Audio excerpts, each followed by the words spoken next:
In the name of Allah, the most gracious, the most merciful, to whom we all have to turn back.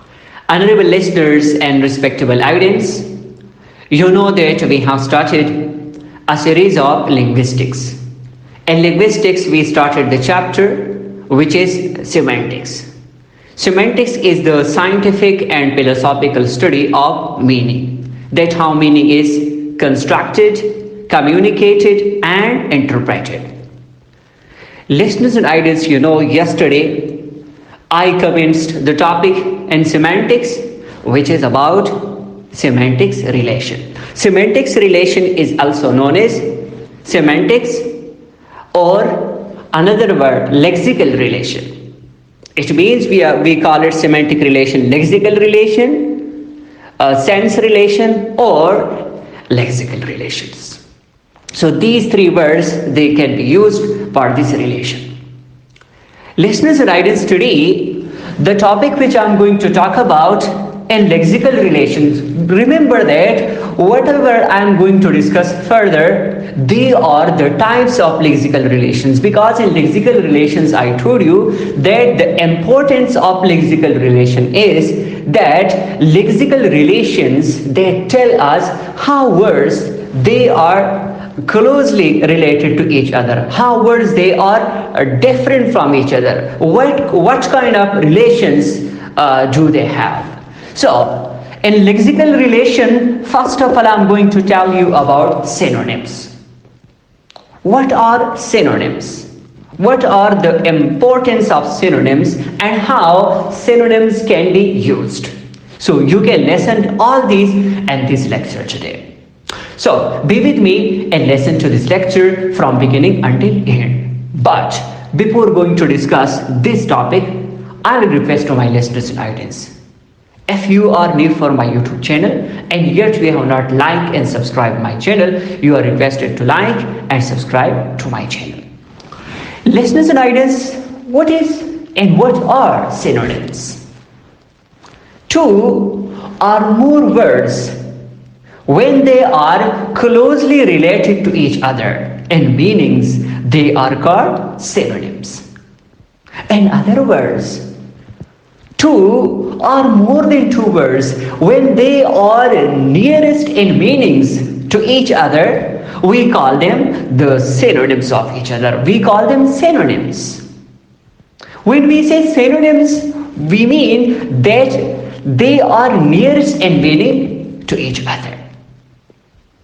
But remember that often synonyms or synonym words and words which are the synonyms of each other, they can be substituted and can be replaced by another words which are the synonyms of each other. But remember, not always, because they can be used in situation and different context and circumstances, and the context and circumstances may be different. Yes, there are synonyms of each other of different words. They can be formal and informal. However, those who are, for those where the second language is new, for example, English language, they don't know the main difference between the synonyms, that which word can be used in which context. Like for example, we say reply and answer. Mostly they are used interchangeable. Take the example of big and large. Take the example of buy and purchase. Maybe even the students, they don't know even the correct usage of buy and purchase. However, in order to know the correct usage, you must know how to use synonyms, how to use one word and another word. Yes, words are explaining each other. They are the synonyms of each other. Some words are opposite of each other. But today we are only talking about synonyms. Remember that synonyms are important. But some synonyms, they are formal and some they are informals. It means when you are using one word in one occasion and then you are using another words in another occasion. Why? Because at that occasion that word is formal, but in another occasion the other word is formal. Now you will be pondering and thinking that how it is. For example, let me provide some further explanation that this concept is clear. You know, we have the word buy and purchase. We have the word buy and purchase. So these words, they are identical in meanings. They are similar in meaning, so they are the synonyms of each other. But now the question is, what is the main difference between this word and that word? It means buy and purchase. Have you thought about this word or these two words? Okay, answer to this question is listeners and audience. When we say buy, so buy you use generally. You make the use of buy generally, and when you want to buy some common things which are not that much expensive. For example, you say that I'm going to buy vegetables. I'm going to buy some foods.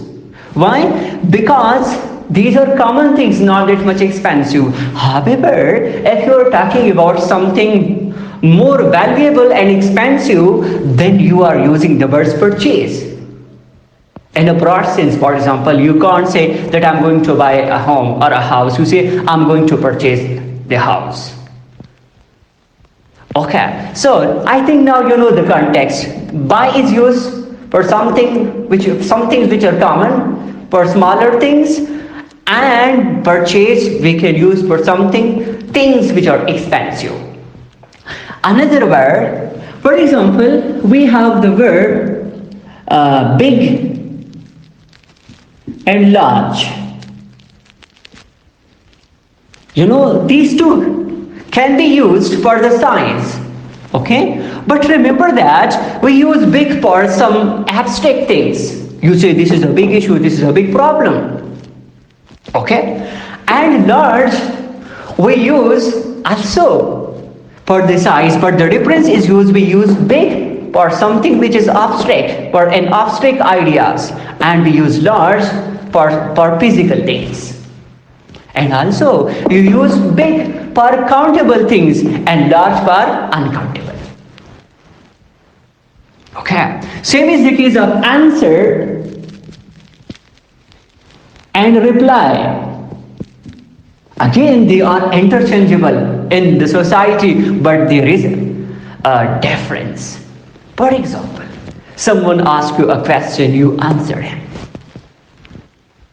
This can be answered in a written or in a verbal, but answer is actually given when you are talking about, when you try to find, to complete and to provide the solution. So this is given to a question when it is asked by someone, and you actually answer him as a kind of the solution of a problem. And you know, particularly in the students' notebooks you might have seen, for example, they are going to school, so they are writing questions and then they say answer to the questions. So mostly they are the solutions to the problems or to the problems. And when we say answer, answer can be, for example, you want to call someone and that person did not pick up your call. You said, oh sorry, he did not answer my call. So answer to a call means he did not attend your call. Okay, sometimes the guests are coming and you receive the guest. So you receive the guest, you open the door for the guest. So this is also answer the guest. And even in general conversation, you say, I asked him, he answered my question. But what about a reply? A reply generally used for an email. It may be in a statement form or in a question form. When we are talking about text message, email, or even a letter. So you say that someone left an email for me, but yet I did not reply. I replied his email, I replied his text message. Okay. In text message, an email, or any other kind of conversation, you may use reply. But when you are coming to formal and informal, then the slight difference is necessary. So this is a little discussion about how to know synonyms. That synonyms, they are two or more two related words same in meanings. So that is called synonyms. Hope that this topic is clear to you.